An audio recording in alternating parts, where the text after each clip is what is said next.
Жастар ісі бойынша Алматы қаласы имам ұстаздарының ұйымдастыруымен алғаш рет онлайн форматта Ихсан ілім аясында рухани даму мега-марафонына баршаңызды шақырамыз.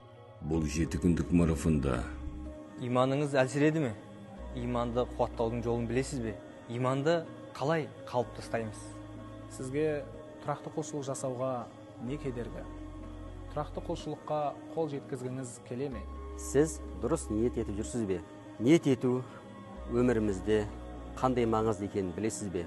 Жаман ниетті жақсы ниетке айналдыру үшін не істеу керек? Көркем мінез иесі болғыңыз келе ме?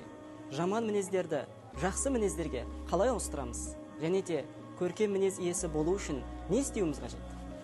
Тақуалыққа кез келген адам қол жеткізе ала ма? Тақуа адамның сипаты қандай? Тақуалыққа жетудің нақты қадамдарын білгіңіз келе ме?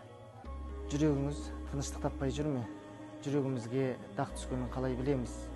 Жүрек тыныштығына жетелейтін нақты қадамдарды білгіңіз келе ме? Жасаған дұға тілегіңіз қабыл болмай жүр ме? Дұға тілегіңіздің қабыл болғанын қалайсыз ба?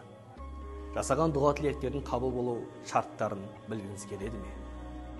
Осы сұрақтардың жауабын білгіңіз келсе, рухани мега-марафонымызға қатысып, білімдермен сусындаңыздар. Рухани даму 2021 парақшасына тіркеліңіздер.